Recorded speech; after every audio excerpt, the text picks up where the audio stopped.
আসসালামু আলাইকুম। বিবাহ সামাজিক একটা বন্ধন। আল্লাহ তাআলা বলছে এটা একটা ফরজ কাজ। এই জন্য প্রাপ্তবয়স্ক হলে ছেলে এবং মেয়েকে বাবা মা বিবাহ বন্ধনে আবদ্ধ করায়। আমার আজকের এই ভিডিওটা সবাই একটা লাইক করবেন, কমেন্টে মতামত জানাবেন, ভিডিওটা শেয়ার করার অনুরোধ জানাচ্ছি আপনাদেরকে। বিবাহ বন্ধনে আবদ্ধ করার আগে আমরা সবাই আল্লাহ তাআলার কাছে দোয়া করি, আল্লাহ তাদের দাম্পত্য জীবন আপনি সুখ দিয়ে বড়াই দিয়ে, তারা যাতে সারা জীবন একসাথে থাকতে পারে সেই ব্যবস্থা আপনি করে দেন। আল্লাহ তাআলার খেয়াল লাগছে আপনি বিবাহ শুরু করবেন খারাপ কাজ দিয়া, আর আল্লাহ তাআলা আপনার এই ছেলে মেয়ের জীবনে সুখ দিত। দেখবেন খেয়াল কইরা বিবাহকে উপলক্ষ করে ওই সমস্ত বাড়িতে এমন কিছু খারাপ খারাপ কাজ করে যা বলার মতো না। যেমন প্রথম কাজ হলো ডিজে বক্স বাজায়।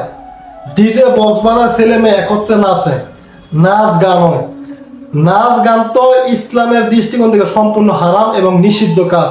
যে নিষিদ্ধ কাজ আপনি আল্লাহ তাআলা পছন্দ করেন না, সেটা আপনি বিবাহ বাড়িতে বাজাইবেন করবেন, আর আল্লাহ তাআলা আপনার এই ছেলে মেয়ের জীবনে সুখ দিব, আপনি কি করে আশা করেন? কতগুলো শুনতে খারাপ লাগতে পারে, যেটা সত্য সেটাই বলতেছি। ডিজে বক্স না হলে বলে বিয়ে বাড়িতে আনন্দ হয় না, বিয়ে বাড়ি জমে না। মুরব্বী কমনি যারা সারা বছর তো বাজাইতো না, বিয়ের একটু উপলক্ষে একটু বাজাক, আনন্দ ফুর্তি করুন। বিবাহকে আনন্দ করার দিন, ফুর্তি করার সময়। বিবাহ হলো গিয়া আল্লাহ তাআলার পক্ষ থেকে মানুষকে একটা নিয়ামত হিসাবে দিতেছে।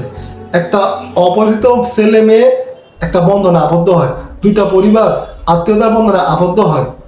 আপনি এটা নিয়ে খুশি থাকতে পারেন। আপনাকে কেন ডিজে বক্স বাজাইতে হবে? আপনাকে কেন নাচ গান করতে হবে? এটা যদি কে কইতে যায় সমাজের মধ্যে কোনো লোক বাধা দিতে যায় একা, তাহলে হ্যার মাথা দুইটা ভাগ হয়ে যাবো না। অনেক সমাজ আছে বিয়া হইলে আগে ডিজে বক্স যদি না নেয়, অনেক আত্মীয় দাওয়াত দিলে আমি তোমার বিয়ে যেতাম না, কেলে গিয়া তোমার বাড়িতে ডিজে বক্সই নাই গিয়া, ডিজে বক্স না হলে বিয়ে দিয়ে কি লাভ, আনন্দ করতাম না, ফুর্তি করতাম না।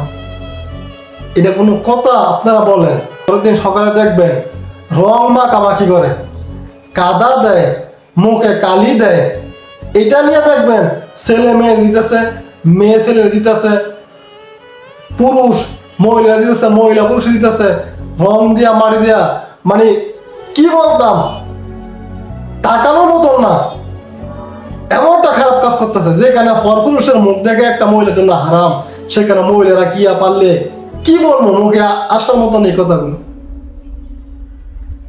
মানে বিবাহকে কেন্দ্র কইরা, সামাজিক অনুষ্ঠানগুলো কেন্দ্র কইরা কি অনৈতিক কাজগুলো এখানে হয়। যারা ওইখানে গেছেন, জীবনে এই সমস্ত কাজের সাথে জড়িত হয়েছেন, আপনারা ভালো বলতে পারবেন। এগুলি বুঝতেছে না, বিবাহের মধ্যে গেছে শান্তি কামনা করার লেখে নাকি অশান্তি কামনা করে দিয়ে, মানে যত রকম অনৈতিক কাজ আছে এটা করবো কইরা করবো। কয়েকদিন যাওয়ার পরে বিবাহ সম্পূর্ণ হইলো, 2-1 মাস যাওয়ার পরে লাগছে ঝগড়া হইতো না। কেমনে যাত্রা শুরু করছেন খারাপ কাজ দিয়া, তার শান্তি আশা করেন কেমনে? কয়টা মানুষ ইসলামিক শরিয়া মোতাবেক বিয়ে করে?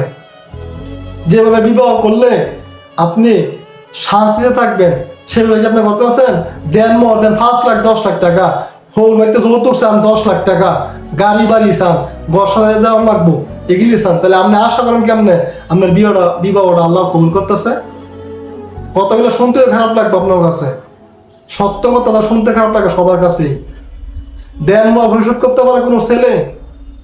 কয়টা ছেলে দেন মোর ভবিষ্যৎ কইরা স্ত্রীর সাথে মানে ভালোবাসায় আবদ্ধ হইতে পারে? কমেন্টে জানান আপনারা আমার কথাগুলো সত্য নাকি মিথ্যা।